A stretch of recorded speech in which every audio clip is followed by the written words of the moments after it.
Well,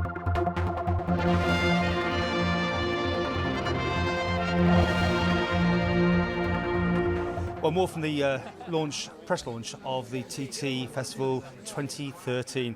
With me, the man who's going to be in front of a lot of cameras over the next few days, Paul, from the department here on the Isle of Man. I mean, it's sort of you that ends up having to do so much coordination here.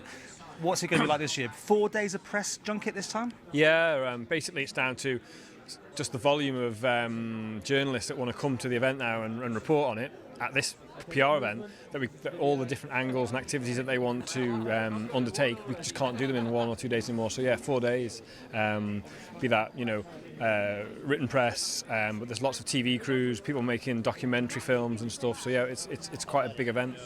I mean, I saw one only recently on Al Jazeera, which was awesome. And you think these videos are being seen by such global audiences these days, it must have a real draw to make people want to come and watch it, in person, I suppose. Yeah, absolutely. I mean, the global audience of TT through television, through those documentaries that get made, and in the press, is really important. So it's the thing that exposes the TT internationally and maybe attracts people to come, but also those numbers turn into the currency that you then sell to sponsors and such like. So it's hugely important.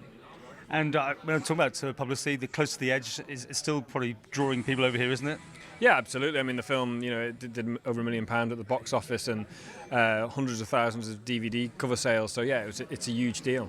Anything special this year? Have you got any sort of those sort of big plans? Anyone coming in with from the American networks or anything expected? My honest answer is I don't know. There's been lots of talk, various people, the ESPNs of this world, all sorts of stuff. Yeah, I think you can almost guarantee now that there'll be some big international news pieces each year, but also the audience, the international television audience, that was 23 million people last year. That's going to rocket up another big chunk next year. There's lots of other deals going on with the main distribution, so. We're a really big deal on television now, and I don't think people often understand. They see it, in the Isle of Man, the UK, they see it on ITV4. I think that's really good, and they don't understand that those shows then go to another 130 countries around the world. And there's still this talk going on about maybe being live in the future. I mean, I don't know personally if you think it's a good idea, but I mean, it does sound a bit strange to me, but do you think it actually ever will get to that situation where one of the networks might want to make this that sort of event? Yeah, I think it's inevitable, actually. I think it has to be live. Certainly elements of it have to be live going forward. I think commercially it's so valuable in terms of the sort of audiences and the sponsorship fees that come around live sport compared to time delay sport.